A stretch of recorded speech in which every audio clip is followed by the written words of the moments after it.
อันนี้ลักกีเนาะหลานชายไปเฮียนเวียงจันทน์กลับมาคืนมาเอาเมียอยู่พี่เป็นเสะตะแกบ่เกิดฮะ แกน้อยวะ เคยตะแกน้อยบ่เจอว่าอันนั้นน่ะไปคลอดประเพลงสมัยน้อย หน่อย บ่บ่หันเป็นจังได๋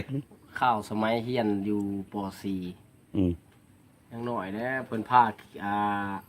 พาอาจารย์ลุงมาแต่เวียงเนาะสมัยนั้น กรุงเทพเลยสมัยนั้น สมัยนั้นอาจารย์มาแต่กรุงเทพสมัยบ่มีรถใหญ่แล้วไป อืม คนประเพง อืม มีแต่ขี่เรือไปลองตามน้ำคลองไปขี่ไปก็เป็นโตนแก่งแล้วไปสามลำ ซุนแกล้งตลอดมันบ่ โดย โอ้ยเขาเสียวซ่านอยู่ไทยรอน ถ้านี่จะไปดูนเทาะนั่นหั่นเรื่องพวกนี้พวกพาจะบ่ ลำที่หนึ่ง ยัง ไป บ่โดน นี่แม่นบุตรเลยฮะโตนต้องเหวแม่นบุตรลำที่สองจังโตนนะจังเห็นกัน เป็นแมทพุ่นแกล้งหนึ่ง แต่ตะแกล้งอันนั้น โดย บั แล้ว ด ก็หลังจากไปฮอดบิดแกล้งแล้วก็แม่นสีฮอดคอนประเพงนี่ อืม อยากร้อนข้อ เนาะ ว่าจัน ดอนประเภทที่ตรงกัน ร้อนขามร้อนเนาะขามกัน ตาข้อตรงไป ขามไปขี่เรือไปจอดอยู่ วัดทาวัด วัดท่าทางรถด้วยแหละปัจจุบันเนาะ เออ ก็แม่นขี่คือแม่นขี่รถตีท้ายด้วยแหละจอด โล ในนี้ แม่ ก็ ไป เป็น แม่นป่าเขียวโล โอ้ยไปเบิ่งปัจจุบันนี่ใหญ่มากนี่ไปเบิ่งนี่โอ้ยเป็นตาเสียวโลดเนี่ย ตะกี้บ่เสียวอ่ะ ก็บ่ทันเคยไปจักเทื่อแล้วก็บ่เห็นแกล้งนี่บ่ทันเห็น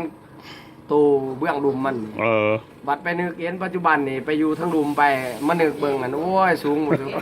ถ้าแม่นจักมอดปั๊บนี่แม่นผอมเพื่อน หลังใหญ่เลย ดังแล้วนะ หลังเลยนะ แหมบ่ย่านบ่ตอนนั้นน่ะย่านบ่ บ่ทันจักย่านปานใด ซอย ที่สันๆยินแต่คนใหญ่เป็นห้อง เออ ที่สันๆ มันใหญ่มากได้ไปขี่รถไปจอด อยู่ตัวทารถหันจังผู้ว่ามีเหว บอลมันเฮาไปจอดหันเดี๋ยวนี้เคยเฮ็ดสวนใส่ เข้าไปบ่ได้ มาก็บ่ได้เลยเว้ยก็จ้างพาได้ก็จ้างเขาเข้าไปเลยเว้ย ตอนนั้นมันทางรถเป็นเที่ยวแล้วจอด อืม มัดหัวเรือใส่หัน ใส่ทางรถด้วย บ่เห็นบ่มันมีเหือแล่นลัดหน้าเขาบ่เห็นบ่ บ่มีเรือ มี โอ้ เจ้าบ่เห็น ขบวนเฮากันไป อันแล้ว โดย ก็มีเท่านั้นแหละบ่สิ มี ก แต่ ล้า สา ไป มลำเฮาแหละ ก็ยังก็ถามว่าพ่อเกิดเดี๋ยวพี่ นี่นะชื่อบ่บ่ชื่อเนาะ โอ้ ยังได้ ว่าบ่มีไผกล้าเที่ยวจัก บ่มีกล้าหรอกเขาก็ขามเนื้อแกล้งพุ่นเด้แกล้งตะข้อพุ่น ฮักผู้ อัน เรา บอล ขับเพื่อนยั่งๆอยู่เลยจ้ะ บ่ โดยยังไปเจอเรา อยากไป โอไซส์สิเรา บ่โอ้ไปสัมภาษณ์แล้วเนาะ นี่อยู่ดอนทานนี่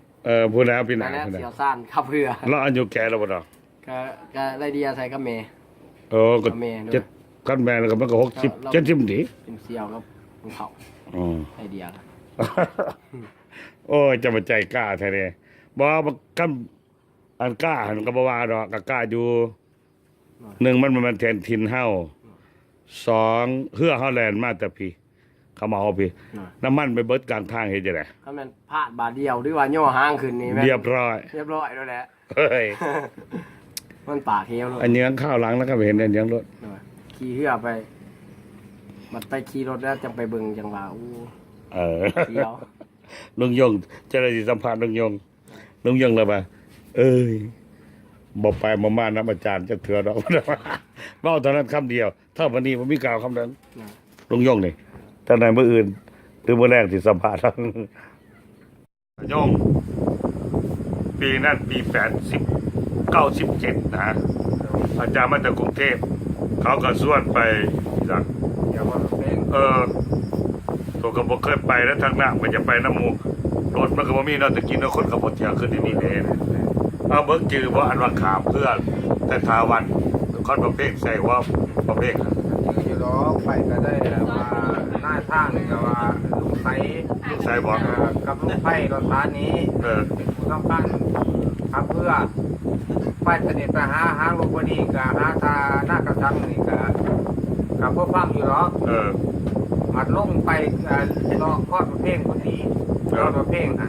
โตนเพื่อลูกไปเป็นบาทเพื่อว่าเจ้ากันไปกินไว้นะเพื่อว่าเจ้ากันไปกินไว้นะ ใครมาลองแก้งหั่นเนาะ โดยมันไปเป็นโคเป็นโค รู้จากหันไปก็ไปจอดห้างดอนประเพ่ง อืม มันนี่สิทางไปฟังบนน้ำตกหัน ว่าประเภท ว่าประเพ่ง ฟัง ฟัง นะไม่ออกคน ฟังได้ไหม ขามก็ไปขามไทยขามทางรถประเภทขามไทยหัวเหวหันลูก ฮอดฟังนั่นหันกันแม่นว่าท้ายเรือนี่ย้อนเนี่ยต้องเตื่อยท้ายเรือที่ได้ดึงไว้ดีว่าจักโคตายท่านว่าตายมันคิดกันต้องเหวหันเบิดมันดับแนว อาจารย์วันนายังบ่ทันโม่นะ จังก็บ่อยู่ดอกมันเดียวเบิ่งมันก็ขึ้นเดียวไม่น้ำของ โอ้ แต่ละเพิ่นยังเก่งกับได้วาง100 เมตร ประมาณนั้นว่าหนูประมาณนั้นแหละ ประมาณนั้นแหละบ้านนี้ไปขับเราจอดฟังนั่นน่ะบ่ถึงเลย บ่ถึงแล้ว ประมาณ50นี่ยังจากหลายพวก เอากับต้นโพที่ทางมันก็ประมาณ50นั่นแหละ แต่ว่าถนนก็เสียใจ เท่าวันนี้บ่ปากเท่าวันนี้จะมาสัมภาษณ์เนี่ยมาเห็นบางกี้นี่ก็เลยไปโอ้ย ถนนก็เคยไปอยู่ไปทางฝั่งนั้นบ่ได้ว่าสิไปขามบ่ดีเลย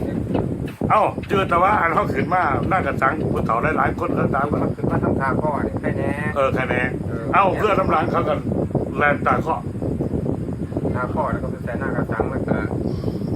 ขามไปหาสมแล้วขามทางลงไปดีเด้มันก็ไล่อยู่ดอกมันนำมามืดแล้วบัดนี้แมลงขึ้นมา บ่ยานนั่นนี่ หา นะ กลับน่ะ อาการมันจะเป็นยากเขาก็แลนอยู่ มาย่านแห้งอยู่บนแก้งมันโจกนี้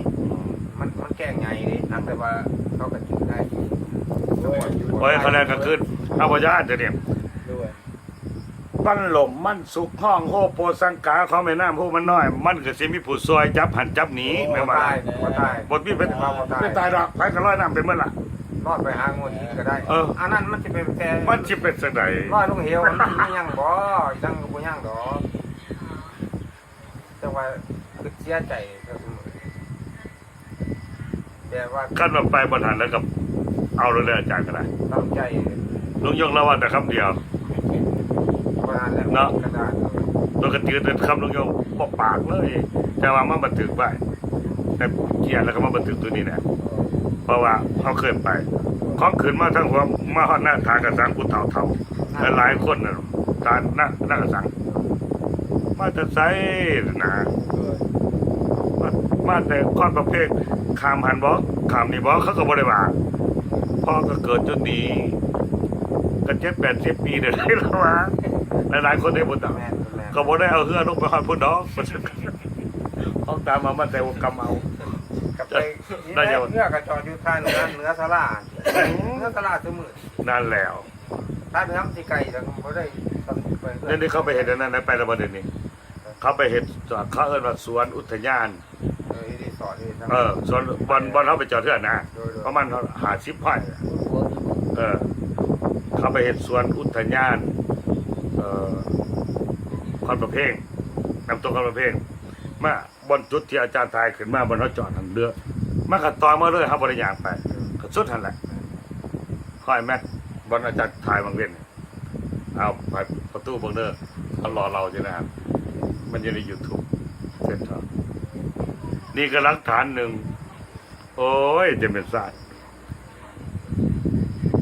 เสียวแก้เสียไอ้เผาสว่าง แม่เนี่ย อยากเห็นอยากเจอตัวแล้วอีกปีหน้าพุ่นนะ ให้ตายแล้ว ฮะ ตายแล้ว พวกขับเพื่อมเหรอ ผู้ค้าเพื่อตายคนนึงแล้วย่างคนนึง ตายเจ็บเลยไป จะไปสัมภาษณ์นะปีหน้าตัวนี้ โอ้ย เลยไปอ่านบทม่วงมากเลยเขากวักเอาแน่พ่อทำเขากวักเอาอันพวกเขาทิมทาเรืออันทาวัดนะเขาบอกเพลงเขากวักเอาได้ยาฆ่าเป็นคำว่าโอ้ยข้องว่างมาพี่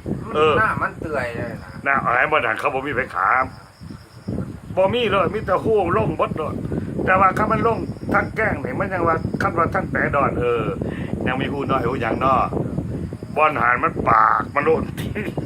ก็ยังว่าซาลือเนาะตะกี้นะบ่คาดบ่เป็นหยัง จัดหมอดปึ๊บแม่นแล้วว่าไห้แล้วกันโดดไห้สกันโดดมันสิ มันบ่ได้หายดอกมันบ่จะได้หายดอกนะลุงยองระบาห้อยว่านี่ห้อยแม่นนี่ยังว่าไก่โพดนะ โอ้ยไปหาบนป่า คือว่ามันดูดลงไปเด้ โอ้ยค่อยนี่ดูดนะค่อย ก็เขามันค่อยไม่เดียวค่อยบ่ได้ มันค่อยแห้งดูด เขาจะมันหลุดเอาไป เรือลงใหม่ ลงใหม่ ทำหนึ่ง ถ้าไปแน่รู้ไหมไปบ่มันมีมือ เขาก็จะไปเนี่ยไป นอนกันสิบมืออื่นถามเราเหมือนกันสัมภาษณ์ได้อีกแบบเป็นประวัติศาสตร์เนาะเพราะมันพิษมาบนตายดี ถ้าน้อยได้ยินเป้าก็จะเป็นตาหนายไปลงกันผู้ดีด้วย ขึ้นกำมาขึ้นเอ้ยผมตายตอนนั้น สามีแล้วมาหอพอต้องหอดอก เท่านี้ยังไม่น้อยคือน้อยได้เท่าแม่ก็ไป แม่นบอกเบอร์แมนเนาะช่วงนั้นปวดเด้ การ เออ